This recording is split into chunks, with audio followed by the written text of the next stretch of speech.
Welcome to PS news. ముందుగా headlines చూద్దాం. పశ్చిమ గోదావరి జిల్లా భీమవరం నియోజకవర్గంలో సీఎం వైఎస్ జగన్మోహన్ రెడ్డి బహిరంగ సభ. మళ్లీ కొత్త మోసలతో వస్తున్న బాబు కూటమిని మరోసారి నమ్ముతారా అనే ప్రశ్న.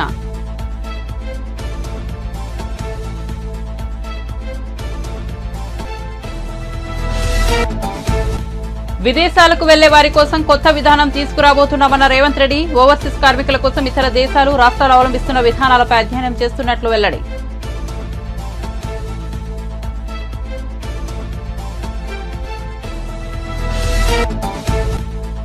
కాంగ్రెస్ అరచేతిలో వైకుంఠం చూపించి గెలిచిందన్న కేటీఆర్. ప్రజలు మోసపోవాలని కోరుకుంటారని రేవంత్ రెడ్డి గతంలోనే నిజాయితీగా చెప్పారని వ్యాఖ్య.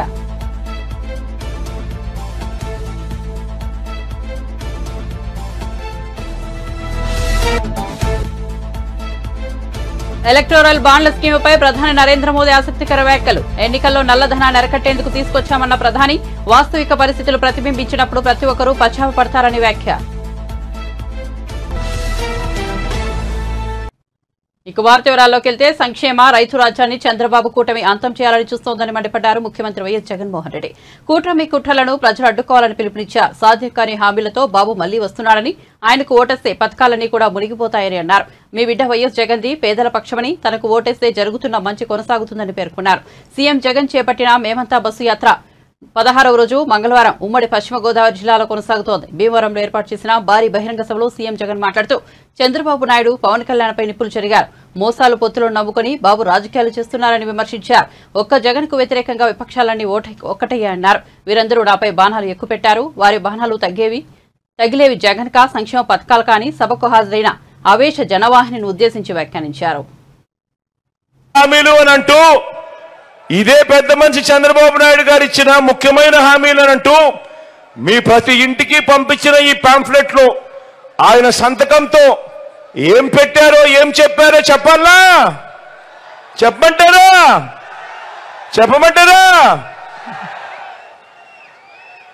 రైతు రుణమాఫీపై మొదటి సంతకం చేస్తా అన్నాడు.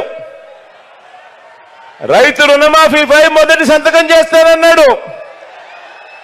87,612 కోట్ల రూపాయలు రుణాలు మాఫీ అయ్యాయా? రెండు చేతులు పైకెత్తాలబ్బా. ఇలా ఇలా ఇలా ఇలా ఇలా ఇలా ఇలా ఇలా ఇలా ఇలా ఇలా ఇలా ఇలా.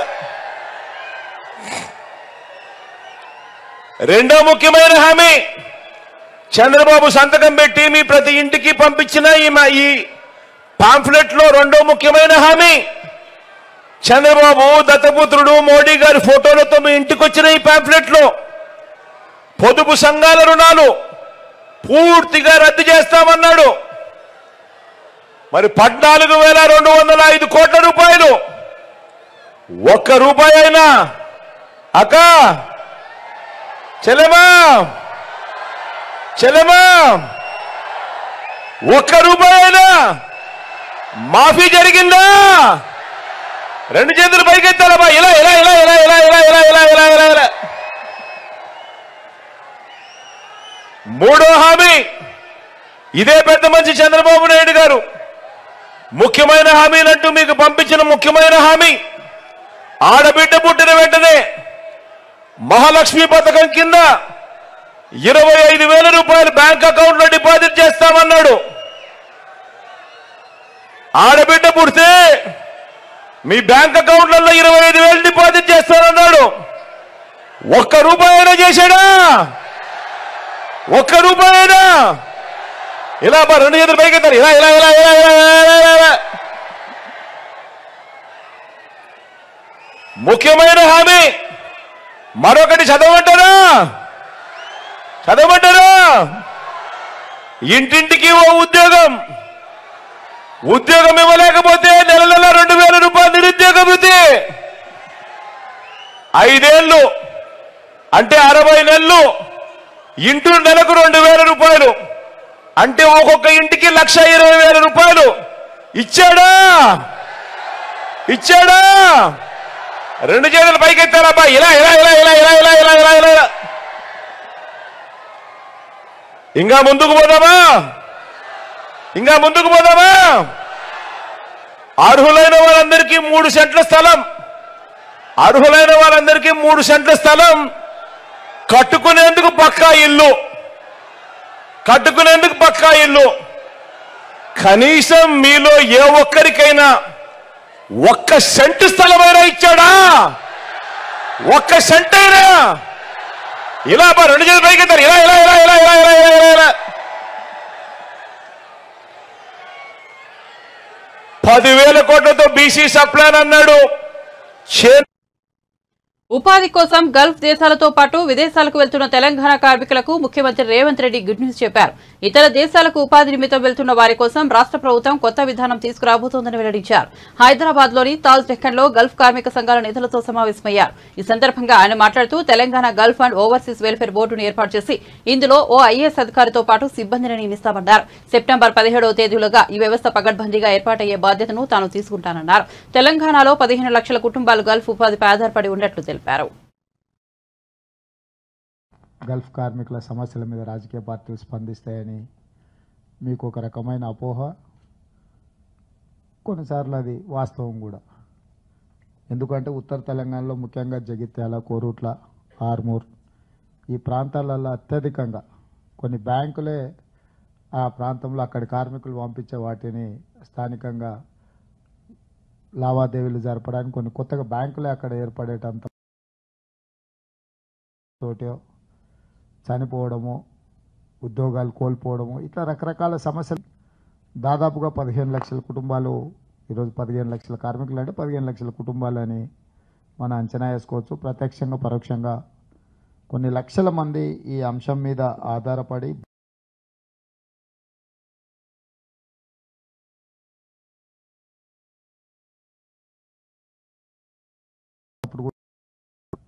సంఘాలు వచ్చి నాకు నివేదిక అందించడం, అంశాలను ప్రస్తావించినప్పుడు నేను ప్రధానంగా ఆ రోజు నాకు తెలిసి 3 అంశాల మీద ఆ రోజే మీకు మాట ఇచ్చిన. ఇప్పుడు కూడా మా ప్రభుత్వం వచ్చిన ఎంబడే, ఎందుకంటే ఇది అధికారికంగా అమలు చేయలేదు కాబట్టి మీ దృష్టికి రాలేదు. నేను ముఖ్యమంత్రిగా బాధ్యత చేపట్టిన తర్వాత మా ముఖ్యమంత్రి కార్యాలయంలో శేషాద్రి గారు అని సీనియర్ ఐఏఎస్ ఆఫీసర్, ఆయన ప్రధానమంత్రి కార్యాలయంలో మన్మోహన్ సింగ్ గారు ఉన్నప్పుడు 2 సంవత్సరాలు, నరేంద్ర మోడీ గారు ఉన్నప్పుడు 6 సంవత్సరాలు, మొత్తం 8 సంవత్సరాలు ప్రధానమంత్రి కార్యాలయంలో ఈ విదేశాంగ వ్యవహారాలు నిర్వహించిన అధికారే ఈరోజు మన ముఖ్యమంత్రి కార్యాలయంలో ప్రత్యేక అధికారిగా వారు ఉన్నారు. వారిని ఇతర అధికారులతోని ఒక అఫీషియల్ కమిటీని నేను నియమించి కంప్లీట్గా దీని మీద మనం ఎగ్జామిన్ చేసి దాంట్లో మనం బోర్డు ఏమనుకున్నామంటే Telangana gulf and other overseas workers welfare board పెట్టాలని ఒక విధానం తీసుకున్నాం. ఒక గల్ఫ్ కార్మికులే కాకుండా ఇతర ప్రాంతాలకు కూడా వెళ్ళి ఇబ్బందులు పడుతున్న వాళ్ళు, ప్రభుత్వం దృష్టిలో మీరందరూ గల్ఫ్ బాధితులు, కానీ ప్రభుత్వానికి ఇతర విదేశాలలో కూడా అక్కడికి వెళ్ళి ఉద్యోగ ఉపాధి అవకాశాల కోసం ప్రయత్నం చేసి అనుకోని సంఘటనల వల్ల, దుర్ఘటనల వల్ల నష్టపోతున్న వాళ్ళందరినీ కూడా వాళ్లకు హక్కులు కల్పించడం, వాళ్ళకు రక్షణ కల్పించడం, వాళ్ళని ఆదుకోవాల్సిన బాధ్యత రాష్ట్ర ప్రభుత్వం మీద ఉన్నదని చెప్పి వారి ఆధ్వర్యంలో అధికారులను నియమించడం జరిగింది. దీనికోసం ప్రత్యేకంగా ఆఫీస్, ఇప్పుడు గతంలో ప్రగతి భవన్ అని ఆయన గారు చెప్పేవాళ్ళు, ఇప్పుడు మనం జ్యోతిరావు పూలే ప్రజాభవన్గా మార్చి అక్కడ ఒక ప్రత్యేక వ్యవస్థను ఏర్పాటు చేయడానికి ఒక సీనియర్ ఐఏఎస్ ఇతర అధికారులతో ఒక కంప్లీట్ 24/7 పనిచేసే ఒక వ్యవస్థను ఏర్పాటు చేయాలని మేము ఆల్రెడీ నిర్ణయం తీసుకున్నాం.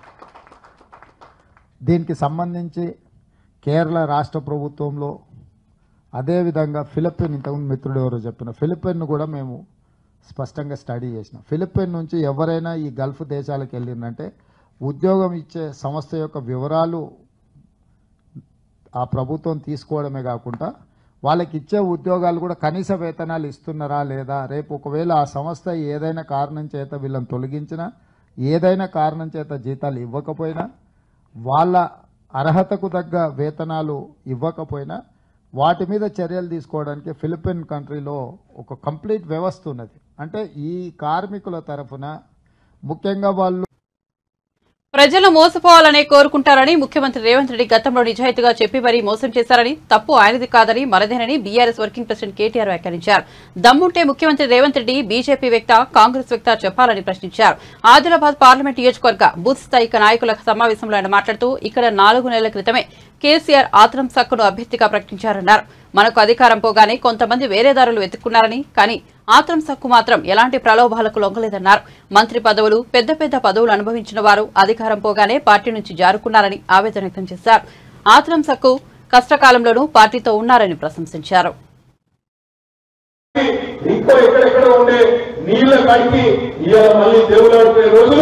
కాంగ్రెస్ ప్రభుత్వం తెచ్చిన మాట వాస్తవమా కాదా గ్రామాలలో చర్చ పెట్టాలని చెప్పి మీకు విజ్ఞప్తి చేస్తా ఉన్నాం. కానీ తప్పు రేవంత్ రెడ్డిది కాదు. రేవంత్ రెడ్డి నిజానికి స్పష్టంగా చెప్పిండు. ఏం చెప్పిండు? ఎలక్షన్లకు ముందే చెప్పిండు. ప్రజలు మోసపోవాలనే కోరుకుంటారు, ప్రజలు మోసగాలనే నమ్ముతారు, మోసపోవాలనే కోరుకుంటారు. మరి వాళ్ళు కోరుకున్నప్పుడు మోసం చేయకపోతే మా తప్ప అవుతుంది అని చెప్పి నిజాయితీగా చెప్పి మరీ మోసం చేసిండు రేవంత్ రెడ్డి గారు. ఆయన తప్పు కాదు, కానీ మన తప్పే. ప్రజలకు మనం వాస్తవాలు చెప్పలేదు. 10 ఏళ్లలో ఏమేం పనులు చేసినామో ఈ రాష్ట్రంలో మనమే సరిగ్గా చెప్పుకోలేకపోయినాం. అత్యధికంగా భారతదేశంలో 10 ఏళ్లలో పిల్లలకు ప్రభుత్వ ఉద్యోగాలు ఇచ్చింది తెలంగాణ రాష్ట్ర ప్రభుత్వం కేసీఆర్ గారి నాయకత్వంలో. 1,60,283 మంది పిల్లలకు ప్రభుత్వ ఉద్యోగాలు ఇచ్చిన ప్రభుత్వం కేసీఆర్ గారి ప్రభుత్వం. మొన్న రేవంత్ రెడ్డి గారు ఇచ్చిన 32,000 ఉద్యోగ కాగితాలు కూడా మన ప్రభుత్వంలో ఇచ్చినాయే తప్ప ఆయన ఇచ్చినవి కాదు. కానీ ఈ 2 లక్షల ఉద్యోగాలు ఇచ్చిన మన విషయాన్ని మన పిల్లలకు మనమే చెప్పుకోలేకపోయినాం. తాండాలలో, గూడాలలో అక్కడ జరిగే దుష్ప్రచారాన్ని సరిగా తిప్పి కొట్టలేకపోయినాం. నేను మీ అందరినీ ప్రార్థించేది ఒకటే, మనం కూడా మళ్ళీ తాండాలలో, గూడాలలో ఇది ఒక సక్కుదాల ఎలక్షన్ కాదు, ఆత్రం సక్కుదాల ఎలక్షన్ కాదు. ఇది పార్టీ ఎలక్షన్. నిలబడ్డది ఒక్క సప్పుదాల కావచ్చు, కానీ ఇది మనందరి ఎలక్షన్. మనందరి భవిష్యత్తుతోని, పార్టీ భవిష్యత్తుతోని ముడిపడి ఉన్న ఎలక్షన్ అనే మాట నేను మీకు గుర్తు చేస్తా ఉన్నా. 2111 బూతులలో ఉంటే మా అన్నలు, తమ్ముళ్ళు, అక్కలు, చెల్లెలు మీ అందరినీ నేను ప్రార్థిస్తా ఉన్నా. పార్లమెంట్ ఎలక్షన్ అయిపోగానే ఆగస్టులో మీ పంచాయతీ ఎలక్షన్లు వస్తాయి, ఎంపీటీసీ ఎలక్షన్లు వస్తాయి, జెడ్పీటీసీ ఎలక్షన్లు వస్తాయి, తర్వాత సొసైటీ ఎలక్షన్లు కూడా వస్తాయి. పార్లమెంట్ లో మనం కనుక గట్టిగా పట్టుబడితే ఇలా బ్రహ్మాండంగా ఆదిలాబాద్ పార్లమెంట్ లో గెలుపు అవకాశాలు మనకే ఉన్నాయి. ఇక్కడ ట్రయాంగిల్ పోటీ ఉంటది, త్రిముఖ పోటీ ఉంటది, పక్కాగా గెలిచే అవకాశాలు మనకు ఉన్నాయి. ఎందుకంటే ప్రజలు కోపం మీద ఉన్నారు, కాంగ్రెస్ ప్రభుత్వం మీద, బీజేపీ ప్రభుత్వం మీద తప్పకుండా మంట మీద ఉన్నారు. అందుకే మనం ప్రజలకు మొన్న జరిగిన మోసపు హామీలు, మొన్న ఇచ్చిన దొంగ హామీలు, వాళ్ళు మాట నిలబెట్టుకొని వైనాన్ని మనం విడమర్చి చెప్తే చాలు. గ్రామాల్లో పోదాం, పిల్లల్ని అడుగుదాం. రేవంత్ రెడ్డి అంటున్నాడు 32,000 ఉద్యోగాలు ఇచ్చినారని మాట్లాడుతున్నాడు రేవంత్ రెడ్డి, కాంగ్రెస్ వాళ్ళు. నేను ఒక్కడే మాట్లాడుతున్నా, దయచేసి గ్రామాలలో కూడా మీరు కూడా చర్చ పెట్టాలని చెప్పి నేను కోరుతా ఉన్నా. ఇప్పుడు పిల్లలు ఉండాలంటే సుప్రీంకోర్టు తీర్పుతో రద్దు అయిన ఎలక్టోరల్ బాండ్ల పథకాన్ని ప్రధానమంత్రి నరేంద్ర మోదీ సమర్థించారు. ఎన్నికల్లో నల్లధనాన్ని అరికట్టడానికి ఉద్దేశించిన స్కీమ్ ఇదని అన్నారు. వాస్తవికమైన పరిస్థితులు ప్రతిబింబించినప్పుడు ప్రతి ఒక్కరూ పశ్చాత్తాపపడతారని ప్రధాని మోదీ వ్యాఖ్యానించారు. ఎలక్టోరల్ బాండ్లపై ప్రతిపక్ష పార్టీలు అబద్దాలను ప్రచారం చేస్తున్నాయని ప్రధాని మోదీ ఆరోపించారు. ఒక నిర్ణయానికి సంబంధించి లోటుపాట్లు ఉండబోవని తాను ఎప్పుడూ చెప్పలేదని మోదీ అన్నారు. ఎన్నికల్లో నల్లధనం చాలా ప్రమాదమని చాలా కాలంగా చర్చ జరుగుతోందని, ముగింపు పలకాలంటూ చాలా కాలంగా డిమాండ్లు వినిపిస్తున్నాయని మోదీ ప్రస్తావించారు. हम लिखेंगे तो जो सरकार है वो देखेगी कि ये विपक्ष को इतना पैसा दिया, तो हमें तो वो परेशान करेंगे. तो बोले हम तो पैसे देने के लिए तैयार है, लेकिन चेक से नहीं देंगे. तो मुझे याद है हमारे 90 के दशक में जो चुनाव में हमको बड़ी दिक्कत आई थी, पैसे नहीं थे हमारे पास, और हम नियम लगा के बैठे थे कि हम चेक से लेंगे. लेने वाले देने को तैयार थे, चेक से देने की इनकी हिम्मत नहीं थी. तो ये सारी चीजों का मुझे पता था. तो मैंने कहा तो हमने कहा भाई ऐसा है, अब देखिए इलेक्टोरल बॉन्ड न होते तो किस व्यवस्था में ताकत है वो ढूंढ के निकालते हैं कि पैसा कहां से आया और कहां गया.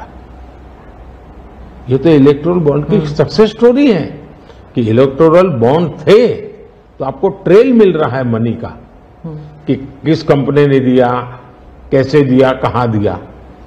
अब उसमें अच्छा हुआ बुरा हुआ वो विवाद का विषय हो सकता है, इसकी चर्चा हो। मुझे जो चिंता है वो मैं ये कभी नहीं कहता हूं निर्णय में कोई कमी नहीं होती है, निर्णय तो चर्चा कर सीखते हैं, सुधारते हैं, इसमें भी सुधार के लिए बहुत संभावना है। लेकिन आज हम पूरी तरह काले धन की तरफ देश को धकेल दिया है और इसलिए मैं कहता हूं सब लोग पछताएंगे, जब बाद में ईमानदारी से सोचेंगे सब लोग पछताएंगे। अब देखिए इलेक्टोरल बॉन्ड का भी विशेषता देखिए कैसा झूठ चल रहा है। कुल देश में 3000 कंपनियों ने इलेक्टोरल बॉन्ड दिए हैं, उसमें 3000 में 26 कंपनियां ऐसी हैं जिन पर कार्रवाई हुई है। ये कहते हैं ना ईडी वीडी टिकना अपना, 3000 डोनर है उसमें सिर्फ 26, और उनमें से 16 कंपनियां ऐसी थी छापा जब लगा उस समय बॉन्ड खरीदा। कोई जोड़ सकता है इसको, अगर बॉन्ड खरीदा लोग ये जोड़ रहे हैं, उसकी विशेषता यह है कि ये जो 16 कंपनियों ने बॉन्ड खरीदा उसमें से 37 पैसा अमाउंट बीजेपी को डोनेशन में मिली, 37, 63% बीजेपी के विरोधी पार्टियों को मिली। अगर पूरे जोड़े जाएं तो हाँ, मैं ये 16 कंपनी जिसका ईडी सीबीआई कोई न कोई उस समय एक्शन भी हुआ और बॉन्ड भी निकला, 37% अमाउंट बीजेपी ने, 63 ऑपोजिशन को। क्या ईडी रेड करे और ऑपोजिशन को डोनेशन देने का कार्यक्रम वर्क करे? क्या बीजेपी ऐसा करेगी? इसका मतलब कि 63% पैसा विपक्ष के पास जाए और आप आरोप हम पर लगाए, लेकिन उनको गोलमोल बोलना है और भाग जाना है। हम ट्रांसपेरेंसी की बात करते हैं तो विपक्ष कहता है कि ईडी, सीबीआई, आईटी सारे के सारे इदारे जो है। ఆంధ్రప్రదేశ్ ముఖ్యమంత్రి జగన్ పై రాయితో దాడి చేసిన నిందితులను పోలీసులు గుర్తించినట్టు తెలుస్తోంది। ఈ దాడికి పాల్పడే యువకుడితో పాటు మొత్తం 5గురిని అదుపులోకి తీసుకుని విచారిస్తున్నట్టు సమాచారం। అయితే దీనిపై విజయవాడ పోలీసులు ఎలాంటి అధికార ప్రకటన చేయలేదు। కేసు దర్యాప్తునకు సంబంధించి వివరాలు బయటకు పొక్కకుండా జాగ్రత్తలు తీసుకుంటున్నారు। మంగళవారం సాయంత్రం ప్రెస్ మీట్ పెట్టి వివరాలు వెల్లడించే అవకాశం ఉందని తెలుస్తోంది। సెల్ ఫోన్ డేటాతో పాటు క్లూస్ టీం పరిశీలనలో కీలక సమాచారం లభించినట్టు తెలుస్తోంది। ముఖ్యమంత్రిపై దాడి చేసింది వడ్డెర కాలనీకి చెందిన సతీష్ కుమార్ అలియాస్ సత్తిగా పోలీసులు గుర్తించినట్టు సమాచారం। ఫుట్పాత్ పై వేసే టైల్స్ లో విసిరిన ముక్కను జేబులో పెట్టుకుని వచ్చిన సత్తి సడన్ గా సీఎం పైకి ఆ రాయిని విసిరినట్టు తెలుస్తోంది। మంగళవారం ఉదయం సత్తితో పాటు అతడి పక్కనే ఉన్న ఆకాష్, దుర్గారావు, చిన్న, సంతోషాన్ని కూడా అదుపులోకి తీసుకున్నట్టు తెలుస్తోంది। కాగా సీఎంపై దాడికి కారణమేంటనే వివరాలు కానీ దాడి వెనుక రాజకీయ పార్టీల హస్తం ఉందా అనే విషయం కానీ బయటకు రాలేదు।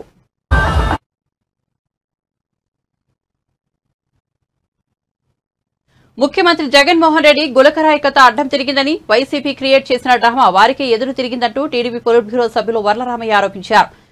మంగళవారం మీడియాతో మాట్లాడుతూ జగన్ ఆడే డ్రామా పూర్తవకముందే ఎదురు తిరిగి నటులు అబాసుల పాలయ్యారన్నారు। ఒకే రాయి ఇద్దరికి తగిలినా కింద పడకుండా ఎటో పోవడం ఆశ్చర్యకరమని సెటైర్ విసిరారు। గులకరాయి కథ ఎవరు రచించారో కానీ కథలో పట్టులేదని, అందుకే రక్తి కట్టలేదంటూ వ్యాఖ్యలు చేశారు।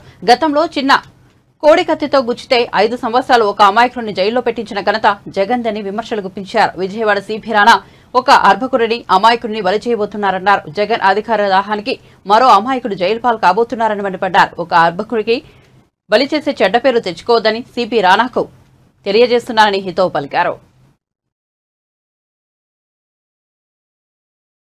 ఈ రోజున గౌరవ ముఖ్యమంత్రి గారి డ్రామా, గులకరాయి డ్రామా అడ్డం తిరిగింది। ఎంతగా అడ్డం తిరిగింది? రాష్ట్ర వ్యాప్తంగా ప్రజలందరికీ కూడా జగన్మోహన్ రెడ్డి గారు ఒక డ్రామా యాక్టర్।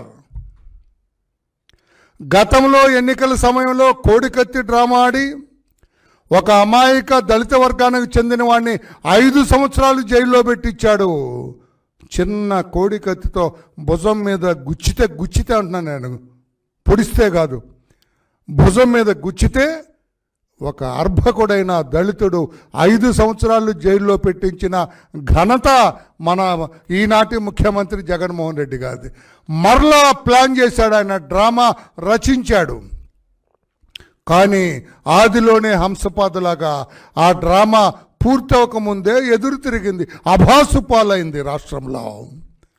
రాష్ట్ర ప్రజలందరూ కూడా ఓహో ఇది వైసీపీ ఆడిన డ్రామా, అంత దూరం నుంచి గులకరాయి రావటం ఏంటి, ఈయనకు తగలటం ఏంటి, తగిలిన తర్వాత ఉండు ఇంకొకటి కూడా ఉన్నాడని ఎమ్మెల్యేకి తగలటం ఏంటి, ఆ తగిలిన తర్వాత ఆ రాయి కింద పడకుండా ఎగిరి ఎటో పోవటం ఏంటి. రాయి తగిలితే జగన్మోహన్ రెడ్డి గారికి తగిలినప్పుడే మామూలుగా రాయి తగిలి ఆయన మీద పడి కిందకు పడాలి, కాలి మీద రాయి ఎగిరి మళ్ళా వెల్లంపల్లిని తగలకూడదు. డ్రామాలో అక్కడ పొరపాటు ఉంది. మీ నాటకంలో మీ రచయిత ఆ రచించింది అతను పరుచూరి, అతను సజ్జల రామకృష్ణారెడ్డి రచించాడా, లేకపోతే ఇంటెలిజెన్స్ చీఫ్ రామాంజనేయులు గారి కథ అంశమాది, ఎవరు రచించారో కానీ పట్టు లేదు, కథలో పట్టు లేదు. ఫెయిల్ అయింది మీ కథ. ఒకరాయి ముఖ్యమంత్రితో ఆపితే ఎవరన్నా ఒక 10 మంది నమ్మేవాళ్ళేమో, ముఖ్యమంత్రికి తగిలి ఆగాగు అతన్ని కూడా కొడతానని రాయి ఎగిరి అతన్ని కూడా కొట్టి అక్కడి నుంచి ఎగిరి, ఇదే ముఖ్యమంత్రి డ్రామా. బలి ఆడాడ్రా కానీ ఫెయిల్ అయ్యాడ్రా, ఇది డ్రామా. నేను ఈ రోజున రానా, the respected commissioner of police Vijayawada city, ఒక అర్భకుణ్ణి బలి చేయబోతున్నాడు ఆయన. ఒక అర్భకుణ్ణి, ఒక అమాయకుణ్ణి మరలా కోడికత్తి డ్రామాలో ఎలాగా ఆ శ్రీనివాస్ అనేవాడిని 5 సంవత్సరాలు జైల్లో పెట్టారో, ఈ రోజున రానా గారు విజయవాడ పోలీస్ కమిషనర్ ఇప్పుడేదో ప్రెస్ పెడతా అంట 4ంటికి, అందుకే నేను ముందుకు వచ్చాను. రానా గారు తొందరపడకండి, మీ పేరు కూడా మీ సర్వీసులో ఉన్నంతకాలం వినపడుద్ది. గులకరాయి నాటకంలో ఈయన తప్పటడుగు వేశాడు పోలీస్ ఆఫీసర్ అని మీ పేరు ఉంటుంది. మీ చరిత్రకు, మీ సర్వీస్కు ఒక నల్ల మచ్చ తెచ్చుకోకండి. రాష్ట్ర ప్రజలారా, పత్రికా సోదరులారా, ఒక అర్భకుడు బలిగా పోతున్నాడు. ఈ జగన్మోహన్ రెడ్డి గారి అధికార దాహానికి, తన ముఖ్యమంత్రిత్వాన్ని నిలబెట్టుకోవటానికి అతను వేసిన నాటకంలో ఒక అర్భకుడు, ఎవడో తెలియదు, వాడికి సంబంధమే ఉండదు, పాపం బలి కాబోతున్నాడు. తెలంగాణలో కారు పూర్తిగా ధ్వంసమైతే ముఖ్యమంత్రి రేవంత్ రెడ్డి దానికి జాకీ పెట్టి లేపడానికి ప్రయత్నాలు చేస్తున్నారని బీజేపీ రాజ్యసభ సభ్యుడు డాక్టర్ కె లక్ష్మణ్ ఎద్దేవా చేశారు. మంగళవారం ఆయన మీడియాతో మాట్లాడుతూ కాంగ్రెస్ ప్రభుత్వంపై ప్రజలు తీవ్ర ఆగ్రహంతో ఉన్నారన్నారు. రైతులకు పంటపై బోనస్ ఇవ్వడం లేదని, అడిగితే వచ్చే సీజన్ అంటున్నారని విమర్శించారు. ఇలా చెప్పడానికి ఇదేమైనా వాయిదాల ప్రభుత్వమా అని నిలదీశారు. కాంగ్రెస్ హయాంలో 60 మంది రైతులు ఆత్మహత్య చేసుకుంటే మంత్రి ఉత్తమ్ కుమార్ రెడ్డి మాత్రం ఆత్మహత్యలే లేవని చెబుతున్నారని ధ్వజమెత్తారు.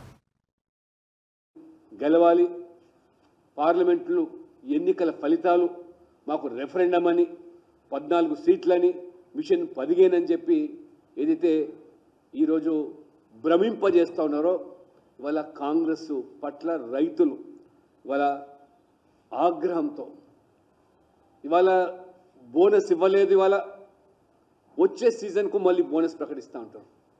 అంటే మీది వాయిదాల ప్రభుత్వమా?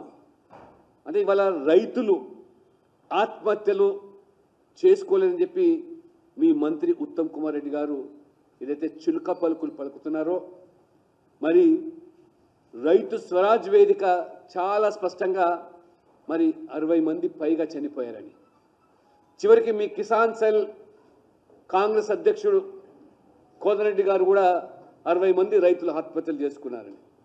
అందుకని నేను వస్తున్నాను, ఇవాళ రైతులు ఈ లోక్సభ ఎన్నికల్లో కాంగ్రెస్ పార్టీకి ఎందుకు ఓటు వేయాలి? మీరు బీఆర్ఎస్ మాదిరిగానే మాటల గారడితో కాలం వెలిపించుకుంటూ ఈ రకంగా ఫక్తు రాజకీయం, ఈరోజు మీరు రేవంత్ రెడ్డి గారు గేట్లు తెరిచాము, రాజకీయాలు మరి పాల్పడతామని చెప్పి ఈ ఎన్నికల్లో మరి కాంగ్రెస్ అంటేనే పచ్చి అబద్ధాలు, మోసము, కుట్రలు, కుతంత్రాలు, ఎమోషనల్ బ్లాక్మెయిలింగ్ రాజకీయాలు. కాంగ్రెస్ నిర్వచనం అంటేనే కాంగ్రెస్ అంటే కరప్షన్, కన్నింగు, కాన్స్పిరేషన్, దాంతోపాటు కన్ఫ్యూజ్ చేయడం. ఇది మీకు వెన్నెతో పెట్టిన విద్య తప్పితే ఇతరత్ర కాదు. తెలంగాణ ప్రజలు ఇవాళ నమ్మి మోసపోవడానికి సిద్ధంగా కేవలం బీఆర్ఎస్ అడుగుజాడల్లోనే బీఆర్ఎస్ యొక్క మరి వారు నేర్పినటువంటి పాఠాలు ఇవాళ మీరు అమలు చేస్తూ ఉన్నారు. అందుకనే బీఆర్ఎస్ కాంగ్రెస్ వేరు కాదనే విషయాన్ని ఇవాళ ప్రజలు అర్థం చేసుకున్నారు. ఇవాళ పెంక మీద నుంచి పొయ్యిలో పడ్డట్టుగా ప్రజలు భావిస్తూ ఉన్నారు. మీరు ఇవాళ నేను సూటిగా అడుగుతున్నాను, ఇవాళ ఎన్నికల కోడ్ అడ్డం పెట్టుకొని మరి ఈ గ్యారెంటీ నుంచి తప్పించుకోవాలని మీరు ప్రయత్నం చేస్తే అయ్యా చంద్రబాబు, నీ 14 ఏళ్ల అమోఘమైన పరిపాలన రాష్ట్ర ప్రజలకు తెలియంది కాదని రాష్ట్ర పశుసంవర్ధక మత్స్యశాఖ మంత్రి సీదిరి అప్పలరాజు అన్నారు. ఆయన మంగళవారం మీడియాతో మాట్లాడారు. చంద్రబాబు ముఖ్యమంత్రిగా ఉన్నప్పుడు నీతో పాటు నీ ముఠాలో ఉన్న ఈనాడు రామోజీరావు, ఆంధ్రజ్యోతి రాధాకృష్ణ, టీవీ5 నాయుడు ఇలా అందరూ ఈ రాష్ట్రాన్ని ఏ విధంగా దోచుకున్నారో, రాష్ట్ర భవిష్యత్తును ఎంత నాశనం చేశారో ప్రజలంతా చూశారు. పెత్తందారుల ముఠాకు చంద్రబాబు నాయకుడనేది ప్రజలందరికీ తెలిసిపోయింది అని అప్పలరాజు పేర్కొన్నారు. మాట్లాడితే Chandrababu Kia Kia Kia Kia అనుకొని చెప్తా ఉంటాడండి. ఏంటి కియా నాకు అర్థం కాదు. కియా కంపెనీ 2000 కోట్ల రూపాయలతో అక్కడ పెట్టుబడులు పెట్టింది. మన హయాంలో ఎన్ని వేల కోట్లతో ఎలాంటి ప్రాజెక్టులు ఈ రాష్ట్ర వ్యాప్తంగా తీసుకురాగలిగాము ఒకసారి మీకు మామూలుగా చెప్తాను. నేను జస్ట్ ఎగ్జాంపుల్, మీకు ఒక్క గ్రీన్ ఎనర్జీలోనే 23,000 కోట్ల పైన పెట్టుబడులు తీసుకొచ్చినాం మనం గ్రీన్ ఎనర్జీ డిపార్ట్మెంట్. అంతెందుకండి, శ్రీ సిమెంట్ 2,500 కోట్లతో పెట్టుబడులు పెట్టింది మన స్టేట్లో. 4 పోర్ట్లు కట్టిస్తా ఉన్నాం మనం. సుమారుగా ఒక పోర్ట్లే 10,000 కోట్లతో మనం పెట్టుబడులు పెట్టిస్తా ఉన్నాం మనం. భోగాపురం ఇంటర్నేషనల్ ఎయిర్పోర్ట్ 3,500 కోట్లతో మనం కట్టిస్తా ఉన్నాం దాన్ని మనం. సెంచరీ ప్లైబోర్డ్స్ సుమారుగా 1000 కోట్లది. ప్రాంకో cements, Pepper Motion electrical bus manufacturing industry, Havells, Daikin, Blue Star, Voltas, Kopparthi electronic park, bulk drug park, most important ఇది నక్కపల్లి దగ్గర 2,000 కోట్లతో బల్క్ డ్రగ్ పార్క్ నక్కపల్లి దగ్గర. ఇనీషియల్ గా కాకినాడ జిల్లాలో అనుకున్నాం, ఇప్పుడు అది బల్క్ డ్రగ్ పార్క్ నక్కపల్లి దగ్గరకు మార్చినాం మనం. అదాని డేటా సెంటర్ వాళ్ళు గ్రౌండ్ చేసుకోగలిగారా? లేదు కదా, మనమే కదా గ్రౌండ్ చేస్తా ఉన్నాం. Yokohama tyres, ITC, Shirdi Sai solar పెట్టుబడులు, రిలయన్స్ వాళ్ళు, జిందాల్ వాళ్ళు, ఇలా చెప్పుకుంటూ పోతే జగన్మోహన్ రెడ్డి గారి హయాంలో పారిశ్రామికీకరణకు సంబంధించినటువంటి అనేకమైనటువంటి ఇండస్ట్రీస్. ఒక్కటి చెప్పమనండి చంద్రబాబుకి.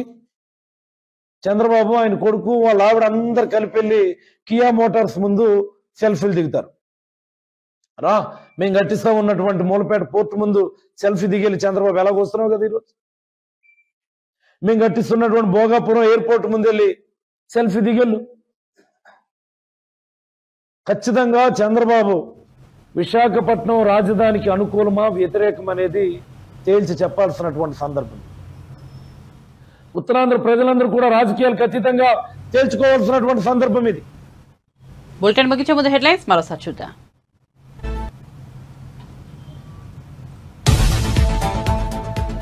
పశ్చిమ గోదావరి జిల్లా భీమవరం నియోజకవర్గంలో సీఎం వైఎస్ జగన్మోహన్ రెడ్డి బహిరంగ సభ. మళ్లీ కొత్త మోసాలతో వస్తున్న బాబు కూటమిని మరోసారి నమ్ముతారా అనే ప్రశ్న.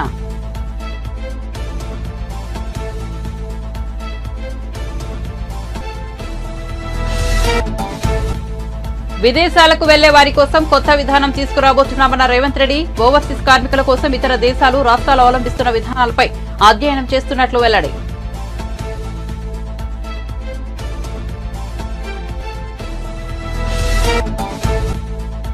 కాంగ్రెస్ అరిచేతిలో వైకుంఠం చూపించి గెలిచిందన్న కేటీఆర్. ప్రజలు మోసపోవాలని కోరుకుంటున్నారని రేవంత్ రెడ్డి గతంలోనే నిజాయితీగా చెప్పారని వ్యాఖ్య.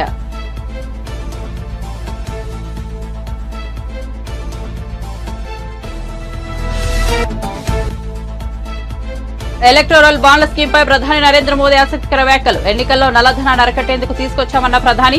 వాస్తవిక పరిస్థితులు ప్రతిబింబించినప్పుడు ప్రతి ఒక్కరూ పశ్చాత్తపడతారని వ్యాఖ్య.